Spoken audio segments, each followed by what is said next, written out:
Y'all forgive me. My twist out is about 3 days old at this point. But I just want to really quickly say I just had a conversation with my mother. I love my mother. But I just talked to her. My mother was a single parent, and I'm now a single parent. And I just wanted to say there's a few practical things that have helped me in being a single parent, because initially the shock is, how the heck am I going to do this by myself, right? Or I don't want to do this by myself. Like, who does? It's a lot of work. It's a lot of time, a lot of energy, a lot of days where you feel alone. Um, and for me, I had not ever spent that much time outside of a relationship. And you guys have to remember, I went from being married to backsliding and having my second daughter to being single. So I had not spent time alone. So being alone and raising children on my own was a lot on me, mentally, emotionally, physically, all the things, right? And I would say one thing that has helped me is to build my community around me.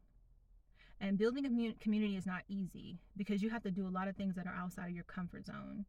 You have to connect with family that you may not want to. You might have to go out of your way to build and cultivate relationships with people, in your family and in your circle that you had been basically ignoring, all this time, because it was you and your bubble with your kids and dad, and now you have to go out of your way to cultivate those relationships, and that takes energy and time.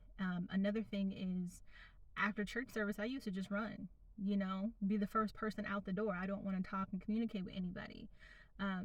Now the church is one of my biggest socializations, if that's a word, in my life, because my ministries are there. I'm in several ministries in my church, and I was very, very blessed, thank you, Lord, to have a church that gets their members so involved in the community and everything.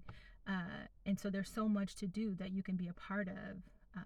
So I was able to do that. And through that, I met so many people, genuine people who love God, who poured into me and into my children. So now, again, building community, finding people, getting the resources I need, so that it's not just me alone. And when I'm in a tough space, it's not just me alone. I have people and resources and a community around me. And that takes time and energy and going out of your comfort zone to do.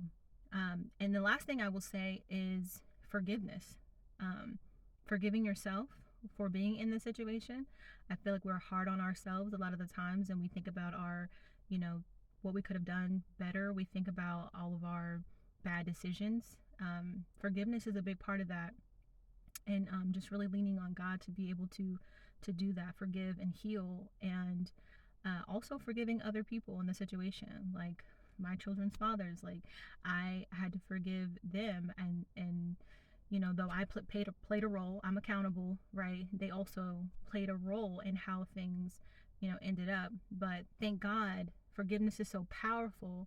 Once you decide that that's what you're going to do, it leaves the door open for everybody to have open communication.